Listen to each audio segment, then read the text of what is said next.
Welcome to What the Flick Girls, episode 3. It's Anna. I haven't done a show with Anna in forever. Anna, Michelle, Alonso, Ben.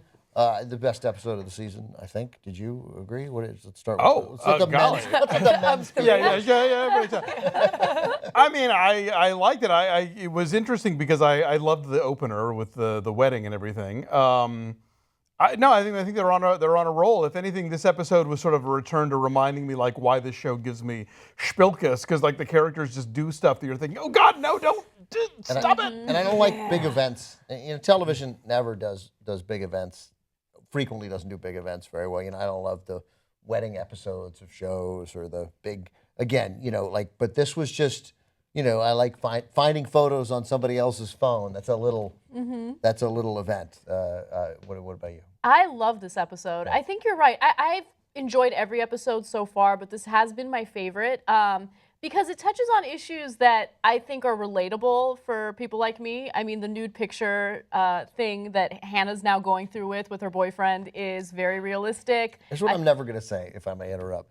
I like the show because it's things that are relatable for me. For example, the nude picture. Well, because, I went through something similar, and so I was like, ooh, how's Hannah going to react to this? And she reacted differently from how I did, but it was interesting to see how her friends gave her advice or lack of advice and how she reacted to that. And then in the end, I think she did the wrong thing. Yeah. It's Hannah. It's Hannah. So, exactly. No, I don't know exactly if I bought that whole argument that he made about all porn being young. It's like, that's just not really true. It's not true. And it kind of just went unchallenged, which was frustrating because it painted this unrealistic, unfair picture of porn. She calls him on the And Andrea and Dworkin thing, which is, that's shorthand for like, calm down. Yeah. Right. Yeah. Hannah doesn't believe it, and neither does what's her friend's name? Marnie? Elijah? Elijah. Neither does Elijah, and even Ray when he makes his anti-porn stance about the exploitation of nobody's really buying.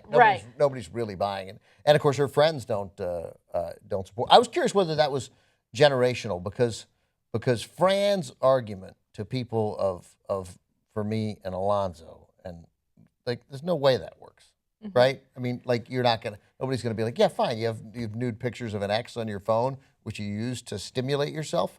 I don't think it's gonna fly. It's not gonna fly in the straight world. Maybe. Yeah, I was gonna say. I mean, I don't even know that gay guys would have that, or if they did, I don't think it would matter. Right, frankly. it probably wouldn't matter because guys are awesome. But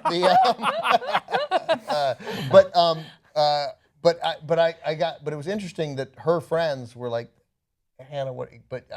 I'm glad. I was going to ask you guys literally if there's some generational look. Like, who cares? It's just a photo. There might be a generational thing, but like I'll tell you what my thought process was when I was confronted with the same thing. Exact same thing, like nude pictures of the ex on his phone, right? I'm not telling you which relationship it is, so don't start guessing. But my reaction was, this is his ex. All right, he's gonna jerk off to this. That's fine. Like, I don't know. I just kind of had an okay reaction to it because I knew that there was no chance that he was gonna get back with his ex or he was gonna cheat on me with his ex. And look, it's not like he's calling you his ex's name in bed or something, right? Exactly. And also, like, no one masturbates to the person that they're with. They just don't. Like, maybe in the beginning, but after a while, you've been with someone, you fantasize about other people. Like, that's the whole point about masturbating. You fantasize. So I wouldn't be upset if he's not masturbating to me. I just wouldn't want to meet that person. Like, what if you hang out with that? I don't know. Real talk. Keeping it real, yeah. But yeah, I totally don't care if it's not me, but I don't love the idea of it being someone I know. Yeah. And a lot of our friends are friends, you know what I mean? Like, I know his exes. Like, that's why her line was so great. Why don't you just be a normal guy and watch porn? Watch porn. Right. Porn. Because that seemed like because there's nothing that's so impersonal. Exactly. That it might not And affect I also, her. I mean, to your argument about the whole, porn as exploitation thing, I think if the internet has given us anything, it's farm-to-table porn. No, like there's enough people out there who are happily sharing their own stuff that clearly there's not some horrible pimp who is holding them at gunpoint. It's like, nope, here we go. And it's destroying the porn industry. Like totally, the professionally produced porn industry. It's like trying to be a film critic. Everybody wants to do it for free. How are you going to get paid for it anymore? You know. And we got a little glimpse of Marnie on the honeymoon. you know, with the, I love hearing that husband. And basic cable penis. Yeah, Oh, yeah. yeah. No way. I mean, there's never been a television marriage more doomed. Yeah. So true. Yeah. Marnie is increasingly unbearable. She was my favorite character in the first season, and as the seasons have gone on, I've liked her less and less. We got a little glimpse, at least in this episode, of normal Marnie. Like at least that scene, she wasn't Crazy. Yeah, she wasn't crazy. She seemed reasonable. She looked normal. I love that she says Ecuador. Oh, that was my only note for the whole show. Yeah. If you've been watching the Muppets this season, there's a recurring thing about Miss Piggy having gone to Argentina. That she keeps saying. Allow me to just completely back up every single thing I just said. She wasn't normal. She was horrible in that conversation just because of Ecuador. Ecuador. That is why I don't insist that people call me Alonso. Because it makes white people sound like anchor people saying Nicaragua. It's like, just relax. Greatest moment in that, it's probably available online. Bob Costas and Jimmy Smits were on Saturday Night Live. Yes, the Broncos. And Frank Costas did asking people who they liked on Sunday and kept saying, you know, a game between the Denver Broncos and the Pittsburgh Steelers. And then Jimmy Smits would say he was doing it, and Costas would deny that he was going. No, I just said Tampa Bay. Right? The Broncos over San Diego in San Diego? and then so Smits starts quizzing him about other words like, what is the thing, the big twister that comes in and tears apart trailer parks in the Midwest? And Costas goes, a tornado? It's great. It's worth watching. Anyway, but that was unbearable. We haven't even gotten to Shosh in Japan. Yeah. Oh, I know. That was great. Which is at least partially Lena Dunham getting HBO to pay for her to go to Japan for a while. But nonetheless, they made the most of it. Right. She's living in Pee-wee's Playhouse. I love that apartment building with all the crazy colors. Yeah, the wonderful colors. Whatnot. And just like she's kidding it off. Like at first when she went into work and she's saying hi to everybody, you're like, oh, they hate her. I thought that's where we were headed. Like, but they don't. They love her. She's wonderful. And they think she's an entitled, loose American, but they like her. Yeah, they do. Yeah. And then, they think that about all Americans. And then she goes, that's what we just figured you were rich because you act so spoiled. She's like, nah, that's how we go. That's how we are. I do think it's interesting that she's a loose American, but they are at a sex club in Japan, whipping the crap out of each other. It's like, that's a fascinating culture about that stuff. Yeah.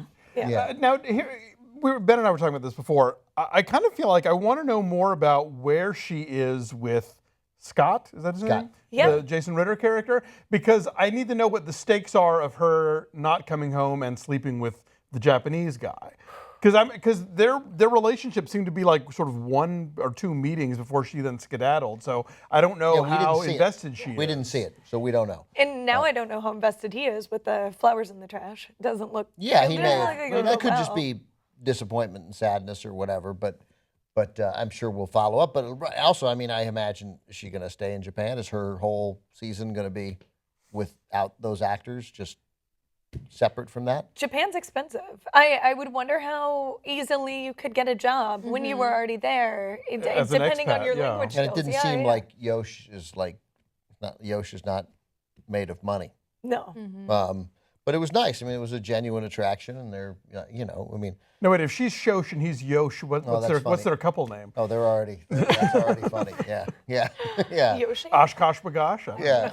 But that was good stuff, I thought, there, and her Japanese friends were good. I thought one of them totally lost her accent for one line. That did happen. Yeah. But that's still, they were lovely, and it was a good scene. And I feel like you finally see a little bit of maturity out of one of the characters in this episode with Shosh, right? Like loving her job, taking it seriously. She seems like she's in a stable place. She's a lot less valley girlish, even though she still speaks very quickly, fast. So I don't know. I really enjoyed this episode for that reason as well, because I feel like every episode basically makes fun of millennials and how entitled we are and whatever. So it's nice to see someone kind of growing into her own. And then I love her spontaneity. I love that she realized, hey, you know what? I like this guy. I'm not going to board that plane. I'm going to stay here. And just the fact that even she speaks Japanese so well, I think, because that character, as much as she was like a college student and, blah, blah, there's always been this kind of underlying implication that she's an idiot, and so that she can take on this other language and assert herself and become comfortable in another culture, I think says a lot for her.